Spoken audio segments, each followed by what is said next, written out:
nouvelle édition de la rédaction. Merci d'être au rendez-vous à la une de l'actualité. Rencontre Jumblatt-Hariri à Paris et cet appel en faveur d'un compromis national et global préservant le pacte national sous l'égide des accords de Taïf et comblant le vide présidentiel. La semaine du président Hollande prend des allures de marathon diplomatique. Ce 23 novembre, il a reçu David Cameron à l'Elysée avant de s'envoler pour Washington où il rencontrera Barack Obama. Une première en 8 ans, Vladimir Poutine et le guide suprême d'Iran, l'ayatollah Khamenei, alliés du régime Assad, se sont retrouvés ce lundi à Téhéran. Un entretien portant notamment sur la crise syrienne. La rencontre a eu lieu à Paris. Le chef du courant du futur, Saad Hariri, s'est entretenu avec le leader du Parti socialiste, Walid Jumblatt, en présence du ministre de la Santé, Wael Abou-Faour, et des conseillers de Saad Hariri. Une rencontre largement consacrée aux derniers développements au Liban et dans la région, notamment la crise syrienne et ses répercussions économico-sécuritaires au Liban. Les responsables ont convenu de la nécessité de déployer les efforts nécessaires pour en conclure un compromis national et global préservant le pacte national sous l'égide des accords de Taïf et comblant le vide présidentiel. Mais aussi pour mettre un terme à la paralysie des institutions de l'État et du Parlement, consolider le dialogue entre toutes les parties libanaises et coordonner la lutte contre les menaces djihadistes. Aucune personnalité connue pour être proche de l'axe irano-syrien ne peut accéder à la présidence de la République. Des propos signés à Ashraf Rifi, le ministre de la Justice, qui faisait allusion au chef du Bloc du changement et de la réforme, Michel Aoun, et au chef des Maradas, Sleiman Frangieh. Les déclarations du ministre interviennent alors que plusieurs médias ont rapporté qu'une rencontre aurait eu lieu entre les leaders des Maradas et du courant du futur ce week-end à Paris. Selon Sleiman Frangieh, la présidence de la République devrait rester à l'écart des divisions politiques afin que le prochain chef de l'État puisse réunir l'ensemble des partis autour de la table sans favoritisme. La semaine du président français François Hollande prend des allures de marathon diplomatique ce 23 novembre. Il a d'abord reçu David Cameron à l'Elysée, avec qui il est allé rendre hommage aux victimes des attentats du 13 novembre devant la salle du Bataclan. Les deux hommes ont ensuite tenu une conférence de presse conjointe et convenu d'actions communes pour lutter contre l'organisation État islamique. François Hollande qui doit s'envoler pour Washington où il rencontrera son homologue américain Barack Obama. Les explications de Cécile Galouchiot. Une rose de plus en hommage aux victimes. L'instant est solennel. Devant le Bataclan où des centaines de messages de soutien sont déposés chaque jour, François Hollande, David Cameron et Anne Hidalgo se recueillent. Un moment qui marque le début d'une semaine chargée pour le président de la République qui plaide pour une coalition unique contre l'organisation de l'État islamique. Nous allons intensifier nos frappes, nous allons choisir des cibles qui feront le plus de dégâts possible à cette armée terroriste. Et pour cela, François Hollande a besoin de son allié britannique, qui pour l'instant concentre ses frappes uniquement en Irak. Je soutiens fermement l'action prise par le président Hollande sur la Syrie et j'ai la ferme conviction que la Grande-Bretagne devrait le faire aussi. Bien sûr, c'est une décision qui revient au Parlement. Nous sommes solidaires avec vous. Prochaine étape pour le président français, un aller-retour express à Washington mardi pour s'entretenir avec Barack Obama. Les deux hommes vont essentiellement parler du président russe. Vladimir Poutine a demandé à ses navires de guerre de coopérer avec les Français comme avec des alliés. Mais au sol, le président russe veut s'appuyer sur l'armée de Bachar al-Assad, inenvisageable jusqu'à présent pour Européens et Américains. Le sort du président syrien sera justement l'objet du déplacement de François Hollande à Moscou jeudi. La veille, il aura dîné avec Angela Merkel à Paris. La chancelière allemande était la première à admettre que Bachar al-Assad pourrait pendant un temps faire partie de l'équation. Les investigations se poursuivent pour déterminer qui sont les assaillants du 13 novembre, kamikazes ou pas, ainsi que leurs complices et comment ils ont pu se coordonner pour tuer 130 personnes à Paris. Les opérations policières menées en Belgique dimanche soir ont permis d'interpeller 16 personnes, mais pas d'intercepter Salah Abdeslam, l'un des suspects des attentats de Paris, toujours en fuite. La région de Bruxelles sera encore à l'arrêt ce lundi, ses stations de métro et écoles fermées. Les autorités belges ont maintenu le niveau d'alerte maximal. Vanessa Abba. L'alerte maximale est maintenue dans la capitale belge. Conséquence, les écoles, crèches, universités et grandes écoles restent fermées ce lundi et toujours pas de métro à Bruxelles. Les Belges sont restés confinés chez eux dimanche, mais avec la reprise des activités, cette journée s'annonce plus difficile à gérer pour les autorités. Sans avancée majeure dans l'enquête, la menace d'attentat reste sérieuse et imminente dans la capitale. Plusieurs perquisitions et interpellations ont été menées ces derniers jours. Ce n'est pas encore la fin des opérations, mais il y a déjà eu un gros coup de filet dimanche soir et beaucoup de personnes ont été interpellées. Il y a encore du travail et nous continuerons jusqu'à ce que tous les terroristes présumés soient arrêtés. Dimanche soir, la police belge s'est déployée dans tout le quartier de Molenbeek. La nuit a été longue, une vingtaine de perquisitions en tout dans 6 communes de l'agglomération bruxelloise et à Charleroi, ce qui porte à 21 le nombre total d'interpellations. L'identité des suspects reste pour l'instant inconnue. Leur lien avec les attentats de Paris n'a pas non plus été établi. Pour l'instant, aucune arme et aucun explosif n'ont été retrouvés. Salah Abdeslam, lui, n'est pas parmi les personnes interpellées pendant les perquisitions. L'homme le plus recherché d'Europe, Salah Abdeslam, est donc toujours en fuite. Un individu a également été blessé lors d'une descente dans un snack-bar de Molenbeek. La police a ouvert le feu alors que l'homme tentait d'échapper à un contrôle. Il a finalement été appréhendé. Et la police fédérale belge avait demandé dimanche aux médias et aux réseaux sociaux de respecter le silence sur les opérations de police. La réponse des internautes, décidément, a dû dépasser ses espérances face aux terroristes. Eh bien, la Belgique envoie des chats sur les réseaux sociaux. Axel May. Voici en exclusivité pour vous, sur France 24, les images de l'intervention des forces de l'ordre à Bruxelles. Ces chats ont inondé la toile. Sur le service de messagerie Twitter, les Belges ont répondu avec humour à la demande des autorités. La police avait en effet réclamé un blackout sur les opérations menées dans la soirée afin qu'elles puissent être conduites le plus efficacement possible.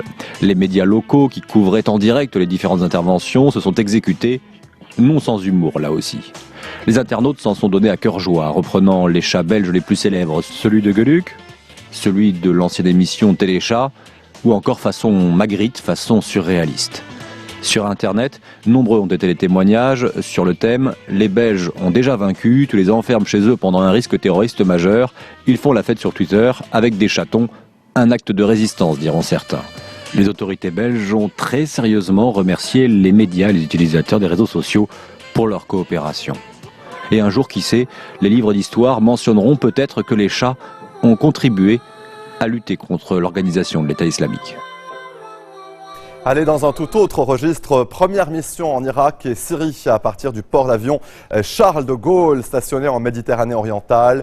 Des chasseurs français ont décollé ce lundi pour des opérations au-dessus des zones contrôlées par le groupe État islamique. Aucune information n'a été fournie dans l'immédiat sur la nature de cet engagement qui intervient 10 jours après les attentats de Paris. Axel Simon nous en dit plus. Sur le Charles de Gaulle, comme avant tout lancement de raid, on procède aux derniers entraînements.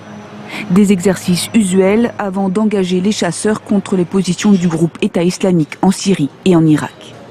Et c'est ici, dans ce hangar, que les munitions sont préparées. Ils sont en train d'assembler différentes bombes, qui sont des bombes guidées laser ou des bombes guidées GPS. Leur métier consiste à assembler donc, le vecteur avec derrière le côté-bombe et la fusée. Fort de ses 1900 marins, pilotes et mécaniciens, et avec à son bord 26 chasseurs, le porte-avions a quitté Toulon mercredi pour rejoindre les côtes proches de la Syrie. Le Charles de Gaulle a de quoi tripler les capacités de frappe de l'aviation française sur place. Il vient s'ajouter aux 12 appareils déjà stationnés aux Émirats arabes unis et en Jordanie. Les raids français vont pouvoir s'intensifier. Le ministre de la Défense, Jean-Yves Le Drian, a rappelé une nouvelle fois dimanche l'objectif de la France. Il faut aboutir à la reconstitution d'une solution politique en Irak et en Syrie. Ça passe par l'éradication de l'État islamique. Ça va être long, mais c'est l'objectif qu'il faut poursuivre. Les raids français viennent en renfort de ceux de la coalition contre l'État islamique conduite par les États-Unis. Autre objectif, assurer sur place une capacité supplémentaire de renseignement. Allez rester des nôtres au retour de la pause. En Argentine, l'opposition libérale remporte le second tour de l'élection présidentielle.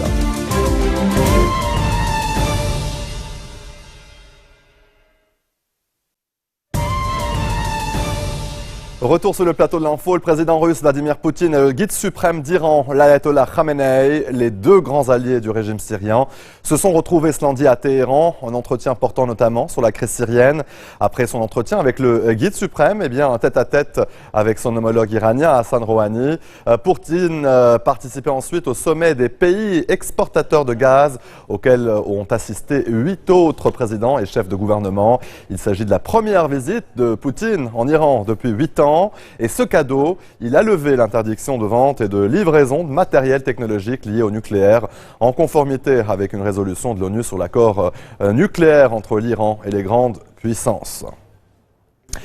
Alep, Raqqa, Homs, pour ne citer qu'elles, ces villes syriennes ont été visées ce week-end par des missiles russes. Selon le porte-parole du ministère russe de la Défense, l'aviation russe a effectué plus de 140 sorties ces dernières 48 heures et frappé près de 500 cibles terroristes en Syrie.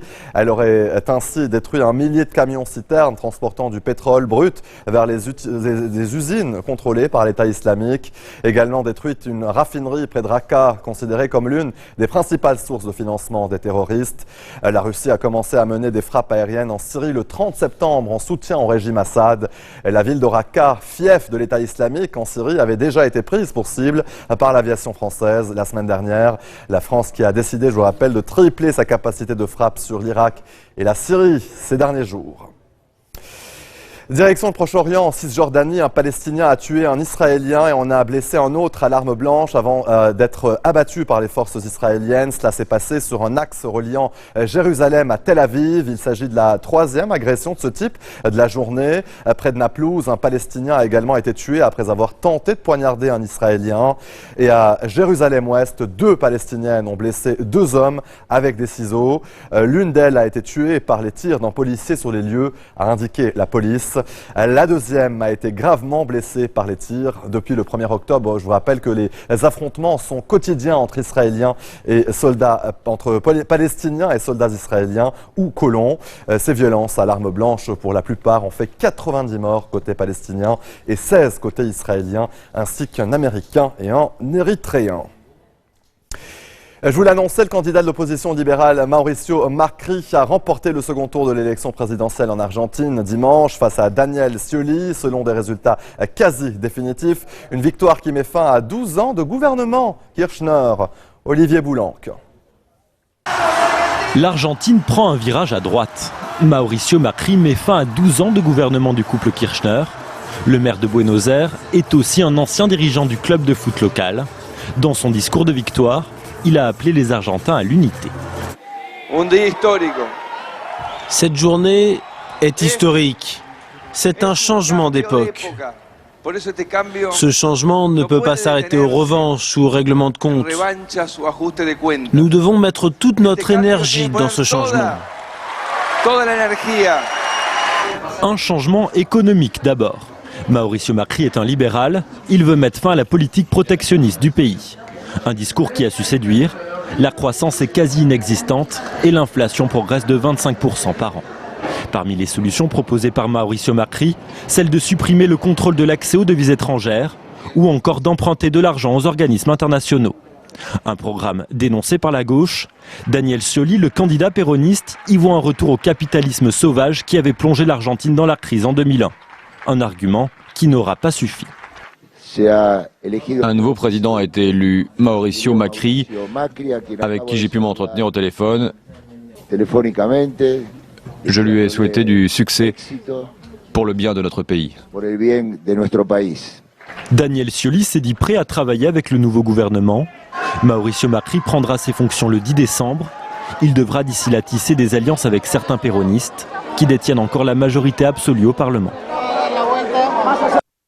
Allez, on termine ce journal en musique. Hier, lors des American Music Awards, Céline Dion a voulu rendre hommage à la France et en particulier à Paris après les attentats du 13 novembre. Et c'est un hymne à l'amour, celui d'Edith Piaf, que la chanteuse canadienne a choisi d'adresser aux Français. Écoutez.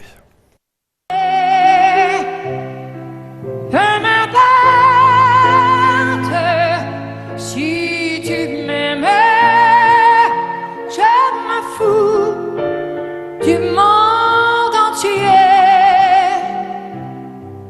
Tant que l'amour inondera mes matins, tant que mon corps frémira sous tes mains, peu m'importe les problèmes, mon amour, puisque tu m'aimes.